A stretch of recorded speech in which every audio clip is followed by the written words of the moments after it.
મહુવા શહેર સહિત જિલ્લામાં અને ગુજરાતભરમાં કમોસમી વરસાદને હિસાબે ઘણી નુકસાનીના અહેવાલો પ્રાપ્ત થઈ રહ્યા છે।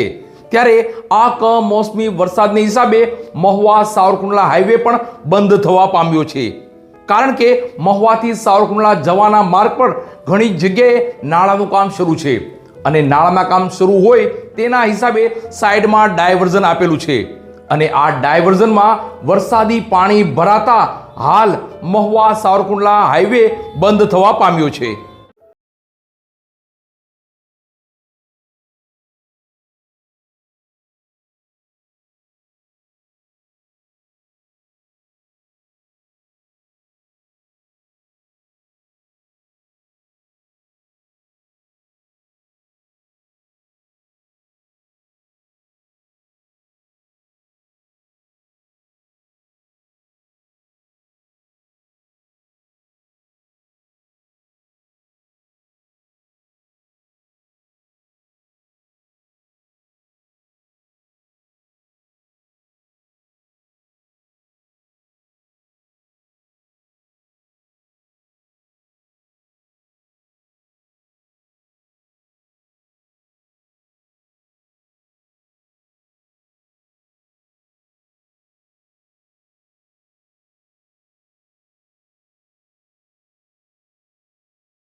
કમોસમી વરસાદને કારણે ઠેર ઠેર પાણી ભરાયાના અહેવાલો પ્રાપ્ત થઈ રહ્યા છે।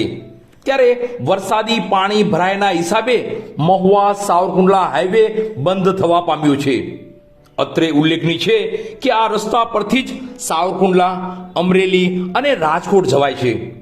ત્યારે મહુવા તરફથી આ તમામ ગામે જવાનો આ હાઈવે હાલ બંધ થયો છે।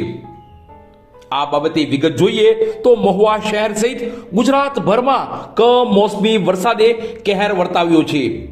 ત્યારે આ કમોસમી વરસાદને કારણે ઘણી જગ્યાએ નુકસાની થવા પામી છે, જેમાં ઠેર ઠેર પાણી ભરાયા, વૃક્ષો ધરાશાયી થયા, ટાવર ધરાશાયી થયો। તો કમોસમી વરસાદને કારણે ગઈકાલે રાત્રિએ જ મહુવા સાવરકુંડલા હાઈવે બંધ થવા પામ્યો છે। મહુવાથી સાવરકુંડલા રોડ પર જવાના માર્ગ પર ક્યાંક રસ્તાનું કામ શરૂ છે તો ક્યાંક નાળાનું કામ શરૂ છે અને તેને હિસાબે ઘણી જગ્યાઓ પર ડાયવર્ઝન આપેલું છે અને સ્થાનિકોના જણાવ્યા મુજબ આ રસ્તાનું કામ અને નાળાનું કામ ઘણું જ ધીમું ચાલી રહ્યું છે। ઘણા જ લાંબા સમયથી આ કામો શરૂ જ છે। મહુવાના જાદરા, ભાદરા, દુધાળા, ચકડા સહિતના ગામો કે વિસ્તારોમાં આવા રસ્તાને સંલગ્ન કામ શરૂ જ છે। ત્યારે ગઈકાલે આગાહી મુજબ કમોસમી વરસાદે કહેર વર્તાવ્યો હતો અને આ કમોસમી વરસાદનું પાણી ડાયવર્ઝન તથા નાળામાં ભરાયું હતું। પાણી ભરાતા જ મહુવાથી સાવરકુંડલા, અમરેલી અને રાજકોટ જવાનો માર્ગ હાલ બંધ થવા પામ્યો હતો। આ ડાયવર્ઝનમાં અસહ્ય પાણીનો પ્રવાહ વહેતા ડાયવર્ઝનનો માર્ગ બંધ કરવાનો વખત આવ્યો હતો। તો અમુક મોટરસાયકલ અને 4-વ્હીલ કાર ચાલકો જીવના જોખમે પાણીના પ્રવાહમાંથી પસાર થઈ રહ્યા હતા તેવા દ્રશ્યો પણ દેખાયા હતા। હાલની પરિસ્થિતિ જોતા આ મહુવા સાવરકુંડલા માર્ગ ક્યારે શરૂ થશે તે કહેવું મુશ્કેલ છે, પણ અત્યારે તો કમોસમી વરસાદ પડ્યો છે તેના હિસાબે હાઈવે બંધ કરવાનો વખત આવ્યો છે।